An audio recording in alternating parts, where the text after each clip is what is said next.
अब इसके उपरांत मैं ये भी बताना चाहता हूं कि जो संवैधानिक व्यवस्था थी, वन नेशन वन इलेक्शन की, ये टूटी कहां से थी? जब कांग्रेस में अंतरात्मा की आवाज जाग गई थी। 67 तक सारे इलेक्शन एक साथ होते थे। फिर एक ऐसा विचित्र हुआ कि अंतरात्मा की आवाज जागी और उस पार्टी की प्रधानमंत्री इंदिरा जी ने अपने ही पार्टी कैंडिडेट नीलम संजीव रेड्डी जी को चुनाव हरवा दिया। मुझे लगता है ऐसा विचित्र संवैधानिक उदाहरण भारत के इतिहास में देखने को नहीं मिलेगा। और मैं कहना चाहता हूं सभापति महोदय, उसके बाद इतनी अंतरात्मा की आवाज जागी कि निजलिंगप्पा, कामराज चौधरी, चरण सिंह चंद्रशेखर, मोरारजी देसाई पार्टी छोड़ दिए, 77 में देवराज अरस और बाबू जगजीवन राम पार्टी छोड़ दिए, तो फिर 90 में अर्जुन सिंह और एनडी तिवारी जी छोड़ दिए, शरद पवार छोड़ दिए, और कांग्रेस इतनी हो गई कि मुझे बचपन में याद है, मैं अटल जी की एक स्पीच सुनने गया था, उन्होंने कहा था कांग्रेस की तो आज स्थिति यह है, इतनी कांग्रेस है कि Congress R, Congress S, Congress O, Congress U, Congress मैं, कांग्रेस तू, कांग्रेस आई, कांग्रेस गई। अब मैं एक विषय में लेना चाहूंगा, वो विषय है जो कि संविधान में सर्वाधिक दुरुपयोग किया गया, वो विषय है सेकुलर। संविधान सभा में जब यह डिबेट हुई 15 नवंबर 1948 को, तो यह प्रस्ताव केटी शाह जी ने रखा कि सेकुलर शब्द इंक्लूड किया जाना चाहिए। मगर यह बात आई कि अगर सेकुलर वर्ड होगा तो माइनॉरिटी नहीं हो सकता, माइनॉरिटी होगा तो सेकुलर नहीं हो सकता, क्योंकि रिलीजियस माइनॉरिटी थियोक्रेटिक स्टेट में होती है, सेकुलर स्टेट में नहीं होती है। मगर इसके बावजूद उस विषय को आगे रखा गया और डॉक्टर अंबेडकर ने क्या कहा, मैं सिर्फ कोट करता हूं, उन्होंने कहा, mister vice president sir, I regret that I can not accept the amendment proposed by professor K T Shah and my objections are stated briefly. और वो उन्होंने आगे जाकर इस प्रकार से रिकमेंडेशन किया। यानी बहुत साफ बात थी कि उन्होंने इस शब्द को रिजेक्ट किया। मगर डेमोक्रेसी के सबसे काले दौर में, जब सारा विपक्ष जेल में था, मानवाधिकार समाप्त हो चुके थे, तब संविधान की उद्देशिका, जिसे डॉक्टर साहब अंबेडकर ने कहा था संविधान की आत्मा, उसमें चेंज किया गया। और फिर महोदय सिर्फ इतना ही नहीं रहा, जब से वो वर्ड आया उसके बाद क्या हुआ? उसके बाद तो इस देश में क्या हुआ कि पर्सनल लॉ बोर्ड आ गया।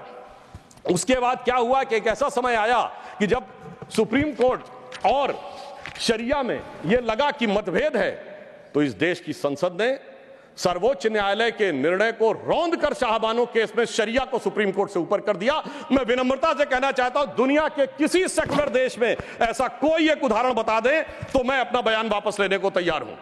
फिर उसके बाद उपरांत महोदय इतना ही नहीं हुआ, फिर प्लेसेस ऑफ वर्शिप एक्ट आया।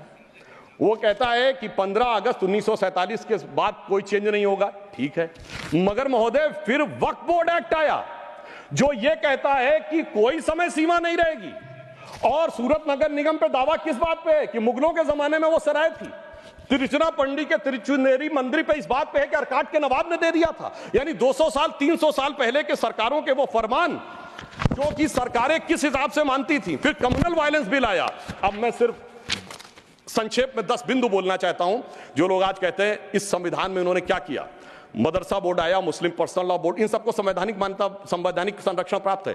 4 पत्नी रखना, ट्रिपल तलाक, हलाला, मेहरम बालिका से विवाह करना, तलाकशुदा महिला को कोई मुआवजा न देना, हज सब्सिडी, वक्फ बोर्ड। अब मैं कहना चाहता हूं, मैं विनम्रता से कहना चाहता हूं कि इन लोगों ने इस कॉन्स्टिट्यूशन को सेकुलरिज्म का शिकार करते हुए इसको पार्शियली शरिया कॉन्स्टिट्यूशन बनाने का प्रयास किया। अन्यथा कोई गैर मुस्लिम देश दिखा दे कि जिसमें कि इस प्रकार की बात हुई हो, कोई सेकुलर देश, 200 देश हैं, बड़े विद्वान लोग बैठे हुए हैं वहां पर। मैं बताना चाहता हूं, कोई उदाहरण बताइएगा जिस स्टेट में सुप्रीम कोर्ट से ऊपर शरिया हो। अब मैं बताना चाहता हूं, बड़े विद्वान लोग उधर बैठे हुए हैं, मुझे कोई जरूरत नहीं है 200 में सिर्फ 4 सेकुलर देश बताइएगा, मैं अपना बयान वापस ले लूंगा जहां शरिया सर्वोच्च न्यायालय से ऊपर हो। और मैं ये भी बताना चाहता हूं, इतना ही नहीं था सर, संविधान का अपमान आप लोगों ने किया। और मैं कहना चाहता हूं, जो लोग मनुस्मृति की बात करते हैं, उन्होंने इसको मौलवी स्क्रिप्ट बनाने का प्रयास किया भारत के संविधान को। यह अपने आप में शर्मनाक बात है। शर्म उस समय आनी चाहिए थी जब इस तरह के परिवर्तन कर रहे थे। और मैं एक और बात कहना चाहता हूं, सभापति महोदय, टेक्निकल बात कह रहा हूं, मेरी बात गलत लगेगी तो मैं अपने बयान वापस ले लूंगा। सुनिए सर, वक्फ बोर्ड एक्ट में मुगलों के जमाने का फरमान को कॉन्स्टिट्यूशनल मान्यता प्राप्त है। यह वो संविधान था, वो सरकारें थी जिनमें जिम्मी का कॉन्सेप्ट था, जिसमें जजिया का कॉन्सेप्ट था, जहां के बादशाह गाजी के की उपाधि लेते थे, सैकड़ों लोगों को मारकर। इवन अकबर ने भी गाजी की उपाधि दी है।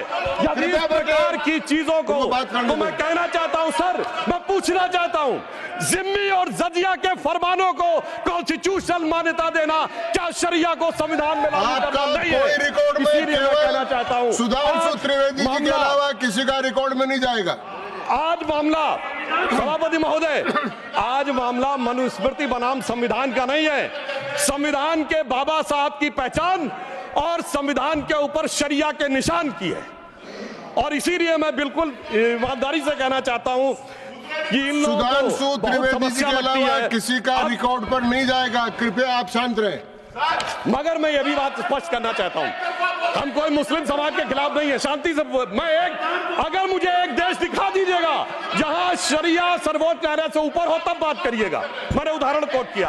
अब मैं बताना चाहता हूं महोदय, हम मुस्लिम समाज के खिलाफ नहीं है। आज ही उस्ताद जाकिर हुसैन का देहांत हुआ है, उन्हें पद्म भूषण दिया, अटल जी की सरकार ने पद्म विभूषण दिया, मोदी जी की सरकार ने 2023 में। मैं पूछना चाहता हूं, ये बताइए आपको अब्दुल रहीम खान खाना, रस खान, मलिक मोहम्मद जायसी, अशफाक उल्लाह खान, वीर अब्दुल हमीद, डॉक्टर एपीजे अब्दुल कलाम क्यों नजर नहीं आते? आज हमारे गवर्नर आरिफ मोहम्मद खान साहब हैं। मैं चैलेंज करके कहता हूं कि पॉलिटिकल क्लास में कोई उनसे बड़ा आलिम फाजिल मुस्लिम हो जो बात करके दिखा दे, मगर ये उसे नहीं मानते। हमने डॉक्टर कलाम को राष्ट्रपति बनाया।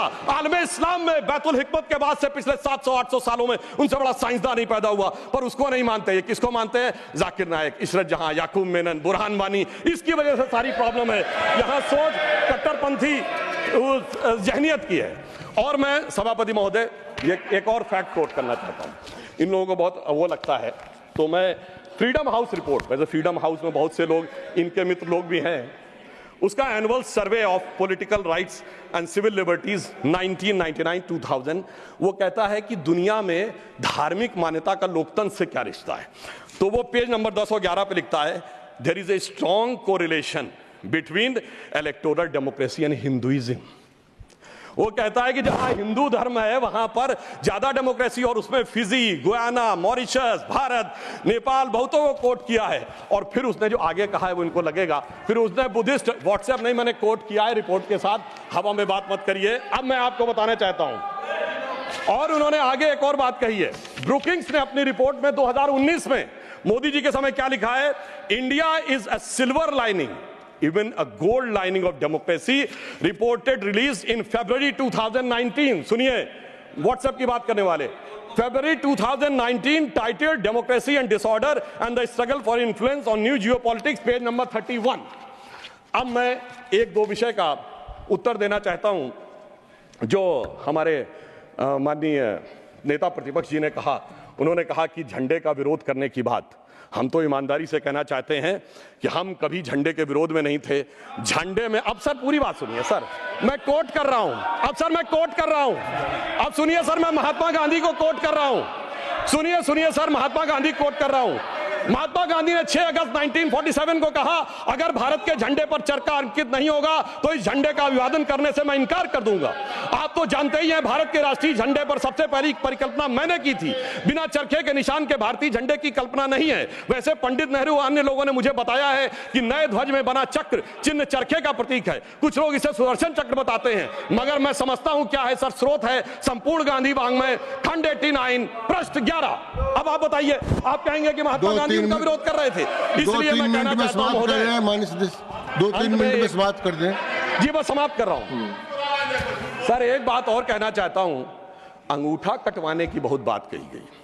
वैसे इतने अंगूठे कटे हैं पिछले 60-70 सालों में कि उन्हें एकलव्यों से पूछ लिया जाए तो समझ में आ जाएगा। मगर जो लोग बहुत ज्ञान बघाड़ते हैं, मैं उनसे पूछना चाहता हूं, किसी ने महाभारत में पढ़ा है क्या कि मैकाले का ही थॉट पढ़े आ रहे हैं?